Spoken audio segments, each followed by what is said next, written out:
Hello, ladies and gentlemen. Can you believe it? Like a Sasquatch sighting.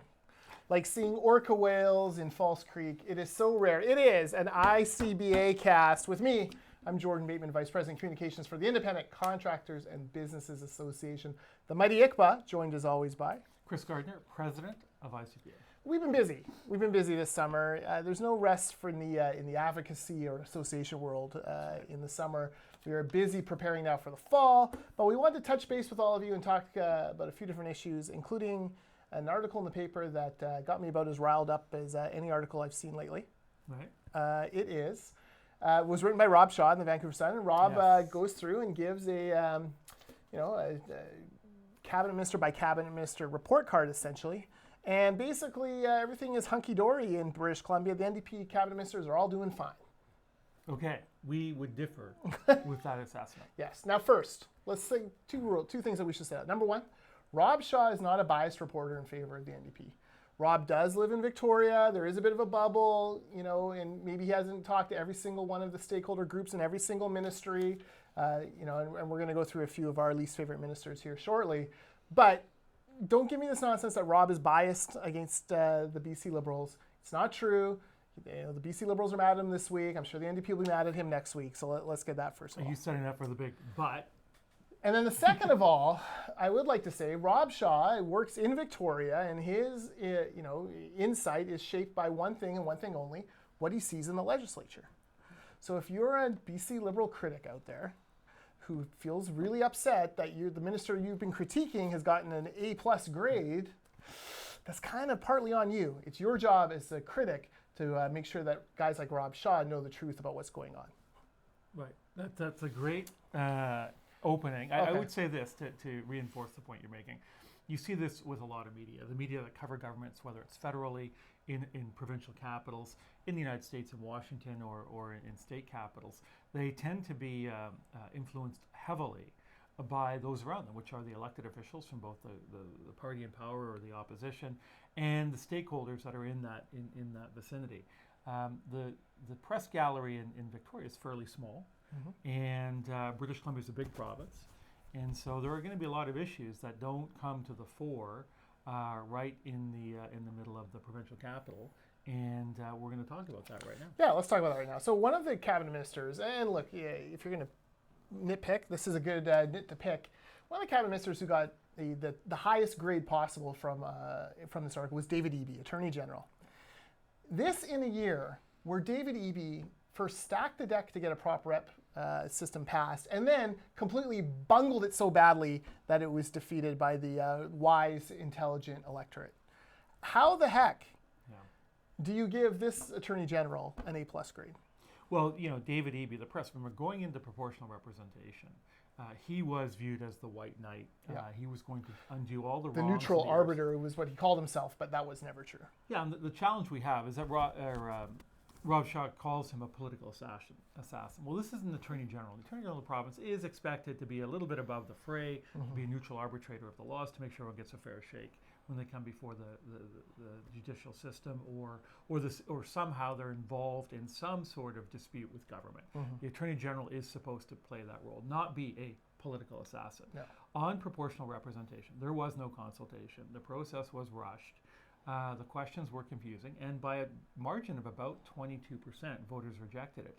He invested a lot of political capital in that initiative and probably spent about a year of his time. And then when the results came in, it took about a month before he issued his first statements. Nobody could find him. Where is David Eby? What is the response? He was on a little milk carton. Where's David Eby? Yeah, and so that was frustrating. And I think it does belie the review that Rob Shaw has given him. And look, even if you take him base, okay, well, leave prop rep aside. That was just a failed campaign promise by the NDP. He keeps losing in court over and over again on this Trans Mountain file. He's been spending BC taxpayer dollars to fight something and then losing it in court. And I think of that one press conference he had after the latest Trans Mountain decision. He comes out, his hair's all disheveled, and he's like, he's sort of out there, and they say, well, what are you going to do? Well, I guess I'm going to appeal. And why? Why waste more money? Why throw good money after bad? Look. And how much money are they spending on that court case? Oh, we don't know because it's protected by client solicitor privilege.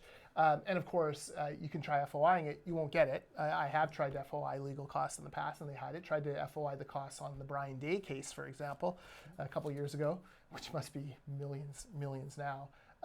So they hide all that stuff. So David Eby should not get a passing. It should not get an A+ grade. That to me is a sign that I'm not sure. Maybe Rob was judging him purely on the political aspect of his job, but you're an attorney general. There shouldn't be that much of a political aspect. Claire Trevena, here's your favorite. Chris, tell me, Claire Trevena suddenly got basically a passing grade. Rob Shaw says because she managed to get Class 4 licenses for rideshare. We've had one company say that they will come into the ride-sharing business in BC, Lyft, but only in Metro Vancouver.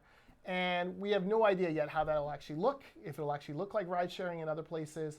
And, I guess if you live in Kelowna or Prince George or Abbotsford, well, screw you, you don't get rideshare. Yeah, listen, ride sharing has been bungled by this minister and by the government generally. They've done everything they can to keep ride sharing out of ride sharing in the sense that when you go to other cities, there's Uber, there's Lyft.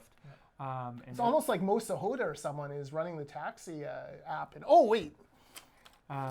So everyone's got an app, and you come, and this happened. I was in Toronto, the flight was delayed earlier this year, and we got in at about 1 a.m. It's quite cold. It was January, February, and there was 400 people lined up, and there were no cabs, and we had to wait for nearly an hour. This is in Vancouver because there was no car. Yep. And so in most of in cities with Uber, that doesn't happen because you use your app, you call a cab, it comes. And this government's done everything it can to ensure that ride sharing, in the true sense, is not here. Mm-hmm. They've rolled out something called Cater, and it's not ride sharing in the sense that everybody's familiar with. It's very limited, and so I think the government hasn't been and as the minister has not been open and transparent in terms of trying to move this file forward in a way that makes sense for British Columbia. I've been told the best way to get taxi service in this city is to get to know a taxi driver, get his cell number, text him when you want to ride, and then not pay through the system and actually just pay cash, which is exactly what ride sharing kind of would be, except, it's crazy. Okay, so Claire Trevena also, Claire Trevena is the one running these community benefit agreements, which are, neither beneficial nor terribly community oriented, and we don't agree to them. So they're lies in three ways. But this is the union-only monopoly on construction projects like the Broadway subway, the Patello Bridge, Highway 1 east of Kamloops. And what it's done is it's jacked up the cost on these projects to the point where we can't afford things like a new Massey Tunnel and other projects. Yeah, listen, they're not fair. They're freezing out 85% of construction workers. It was a backroom deal cut between the government, the NDP government, and their supporters in the building trades to basically deliver public infrastructure projects to the building trades. Now, let's do the reverse. Let's say a government woke up and said, you know what? The building trades are not allowed to work on publicly funded infrastructure unless they stopped being a member of that union and joined an employee association or another union. Oh my God, can you imagine? It would go, people would be, rightfully so, people would be offended. In this case, the government is freezing out 85% of the construction workforce, and people should be offended. It's unfair, it's discriminatory, it is going to cost workers opportunities, and it's going to cost taxpayers more money. That's why we're in court challenging this agreement. And what is, coming back to the Attorney General, what is the response of the government? It will be delay, as we saw in our legal challenge to proper, delay, we're not ready, we need more time. Not going into court saying, this is what the government should have done. We worked on Prop Rep for a year, we're ready to meet any challenge in court on the process, the question. What they should be saying on community benefit agreements is the same thing. We worked on this, we worked in secret, in the back room, we cut the deal, we made the policy, we cut the deal on the collective agreement, but we're willing to go into court and have this policy tested. Bring it on. No, they've gone into court and said, no, the BC Supreme Court shouldn't hear this. It should go to the Labour Board. The judge in the case agreed with us and disagreed with the government, and now we're applying for court dates. But the problem is the process is when you're dealing with the legal system, it's complex, it's complicated, it's costly, and you just get delay after delay. It is not a quick fix. Yeah. All right, Lana Popham, Agriculture Minister, was given an above average grade. Let me tell you, go into the farmers groups on Facebook. She is not getting an above average grade from them. She is considered an abysmal failure. Let's not forget, this is a government that has now said that farm owners cannot apply for any changes in their ALR status unless they do it through a government, taking away personhood from landowners. This is a minister who has brought in what I think is a racist policy against Indo-Canadian farmers who live in multi-generational setups, want larger houses because they often have great-grandma, grandma, mom and dad, and kids living under the same roof. It is very much a cultural thing. Not allowed to do that anymore because these houses are too big. They don't allow secondary dwellings on homes. So if your parents have been farming for years and age out and you take over the farm, you can't have your own house. They can't have their own house. Yet you can't build a big house. So, this is really ridiculous. This to me is your classic bubble, press gallery bubble thing. This is someone who has not been in these, farmers meetings, has not talked to the Facebook groups, has not, seen yet just how much the NDP's ideologically driven stance on the ALR is bothering the very farmers it's supposed to protect. Yeah, and like all of these issues, the impact is felt far beyond Victoria. Victoria feels the least impact by any of these policies or new legislative initiatives that the government's undertaken. It's felt in rural communities, it's felt in the Delta, north, in the Langley, interior, in Surrey. And it affects people that, the capital region is a very small, very, very small part of the province of British Columbia. And so the frustration that's being felt across the province clearly wasn't picked up in this article. No, she's also cracked down on money-making ventures by farms, such as hosting Christmas events or harvest-themed things, moving them into other places, simply because she doesn't fit their narrow thing. And they've done nothing to protect the ALR or help neighboring farms deal with the fallout of legal marijuana. Driving through Aldergrove this week, Canopy has their huge marijuana farm now running right near the Aldergrove border. It stinks to high heaven. I don't know how these poor farmers, real farmers next door, living next, and it's essentially an industrial use. It's massive greenhouses, massive concrete building, lights. That's allowed, and yet, Milner Gardens can't have their very successful Christmas light festival where they have, sell a bunch of their wares there. So it's crazy. So Lana Popham is a fail. Harry Bains.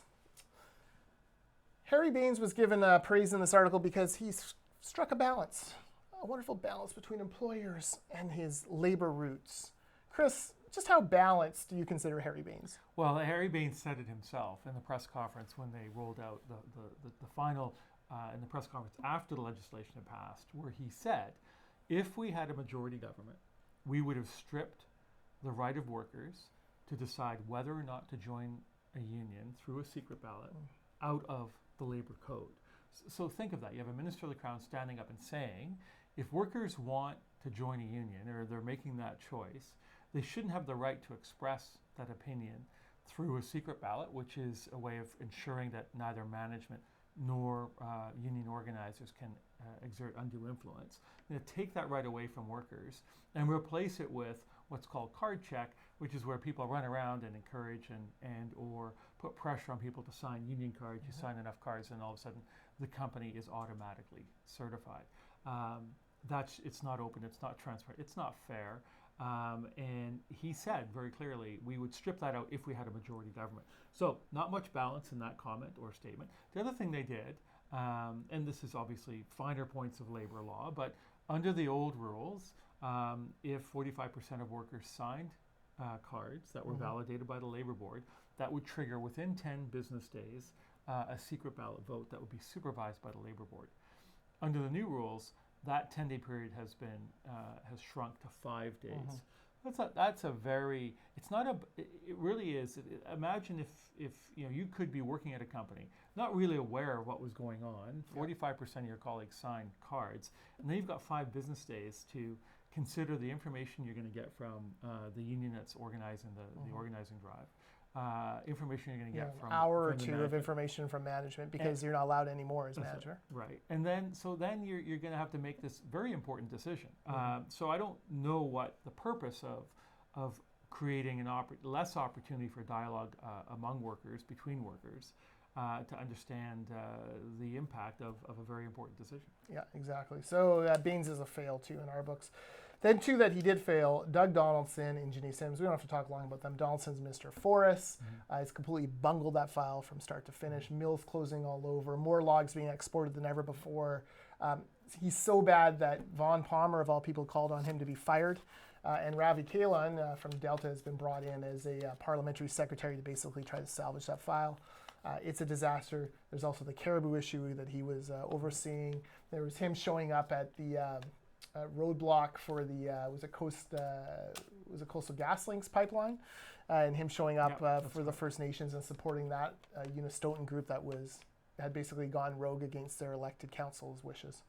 And then Jinny Sims, who's Minister of Information or Minister responsible for FOI, but constantly tries to hide. I think one of Sorry. the other points that I think was made in the article is that it's the 2-year mark of the government. There hasn't been a cabinet shuffle. Right. Well, how can he shuffle the cabinet? He's got no one else. Well, the challenge I think he has is that if he was going to take 3 or 4 ministers and put them on the backbench, those ministers aren't going to be very happy with him. Right. The 3 or 4 more that come in, they'll be happy. But the other folks who weren't chosen are going to be unhappy.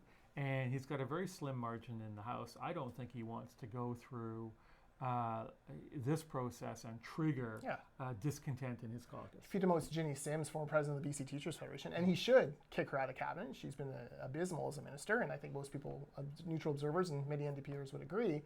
If he kicks her out, she's tight with the BCTF, who's in the middle of a major labor slap fight with the government, and she's she's a Surrey MLA in that has to win again for the NDP to form government. And she could just walk on over to Andrew Weaver's caucus. Yeah, so there is a delicate balancing act. He can't. It's very difficult. Yeah. He doesn't have a 10 or 15 seat majority. Exactly. So. All right, Chris, you've just returned from the north, the great north, Fort St. John, Dawson Creek. The great thing about BC is that we think of Fort St. John, being down here, Lower Mainland, Fort St. John, Dawson Creek, the top right-hand corner of BC. No. There's a whole third of the province yet above them. Right. It's unbelievable. Yeah. So tell me about the trip north. I hear it was a little chilly, but you saw some pretty amazing sights construction-wise. It was chilly. It was surprisingly chilly, but given that we're in the middle of August. But no, this was a great opportunity. We got a tour of and an overview of the Site C project, the process they've made. 4,500 men and women working there right now. Yeah, it's great to see a green energy project of that size and scale being built in British Columbia. The engineering, the technology that's being used, the workers who are working, and just over 80% of the workers working on that project are from British Columbia. About half within the Peace River region, which would be Dawson Creek, Fort St. John, and the surrounding area. The other half from other parts of the province. So it was a great project and good to get a sense of where they are in construction. We also toured the office and the yard of Souris Pipeline. Souris Pipeline is the largest independent pipeline contractor in Canada. Big Fort St. John success story. Brian Souris started the company 50 years ago, and his son Sean is now the president. They're going to be building 2 sections of the Coastal GasLink pipeline and 1 section of the Kinder Morgan pipeline. Just a great story. They're starting to mobilize personnel and equipment. I hear Brian was able to tell you when they bought every piece of equipment in the yard, the technical details. And he was even able to drive most of them.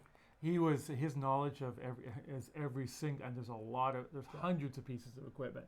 He knew a story behind every single one of them. A remarkable individual, a great testament, a great BC success story, and a great testament to someone who started 50 years ago with a pickup truck, and that was it. And now traded the pickup truck for his first piece of equipment. Yeah, it was just the stories. And you saw Dale, you saw Lori, 2 of the great mayors in this province. That's right. We met with Lori Ackerman, and Mayor of Fort St. John, and she is a force of nature, and and she's a very strong advocate for the oil and gas sector, a very strong advocate for that region. And for clean energy. Look, Fort St. John won Clean Energy Community of the Year recently. That's right. She's doing it all. It was great. Great to chat with her. And Dale Bumstead, Mayor of Dawson Creek. Yeah. We were at the Dawson Creek Rodeo. Weather prevented some of the events from moving forward, but the spirit up there is tremendous. There is a sense of optimism with LNG Canada getting to a final investment decision, Site C underway. But that being said, the price of gas is low, and there's not as much activity up there as one might think. And there's some real concern in the community about the impact of the unresolved issue about protecting the caribou and what impact that might have on jobs and development in the region. The LNG Canada, the upstream drilling hasn't started yet, so they want that to start as soon as possible. Concerns about the forestry sector and about some of the mill closures that are in that immediate area. So there's definitely concern, but it is a part of the province where people are very independent, very industrious, very innovative, and hardworking. And it was great to see a part of that for the 2.5 days we were there. Yeah, for sure. Okay, federal election.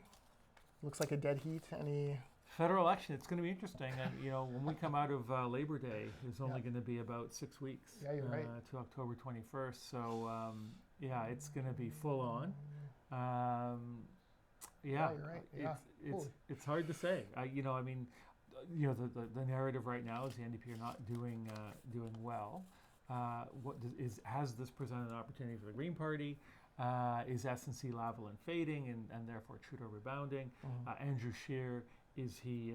I think he's being viewed in a more favorable light and as a real contender for the office in a way that he wasn't previous to SNC Lavalin and some of their scandals that have impacted the Trudeau government. Yeah. I know Thanksgiving is the week before the election. Is this going to be one of these classic elections where there's people kind of softly supporting parties and then they sit around the dining room table at Thanksgiving, or is that mainly a myth? I think it's probably more relevant in a province like Ontario. Right. I think that you've got more of a where they've gone back and forth between Liberal and Conservative before. Yeah. I think more settled voters in Alberta. Yeah. Saskatchewan. Alberta's pretty settled. Yeah. Here I think it'll be interesting. Yeah. I think some of the Trudeau wave last time resulted in the Liberals winning more seats in British Columbia than they ever won before. Yeah. It's going to be tough for them to hang on to a lot of those seats, but they're still going to win a number of seats. Yeah.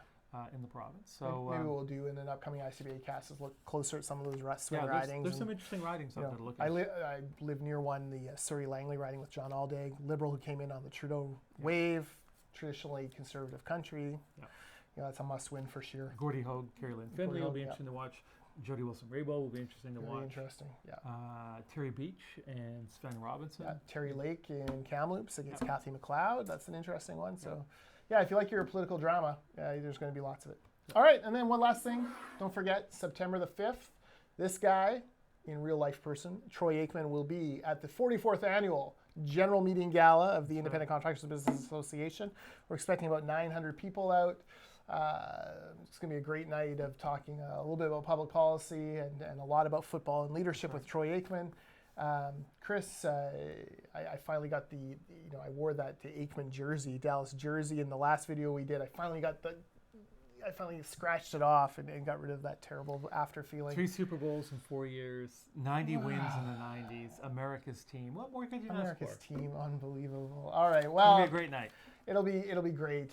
September 5th, tickets go on sale. But if you know Chris, you might be able to get a ticket a little ahead of time. If you, as long as you're a Cowboys fan. Oh my God, I can't believe that. All right, so I'll watch for that again in early September. That's it for the ICBA cast. We'll try to tape again. Well, you're going away, aren't you? You're leaving me. Well, for a little bit. Stuck here, doing my thing. You're gonna miss Hawaiian Shirt Day. Oh, that's terrible. Which is a shame because I've got a great one this year. I've got a great one. I'm going to give it to you when it's done. When I'm done, it'll make sense when you see it. All right, I'll talk to you all again soon. Stay tuned for another ICBA cast soon.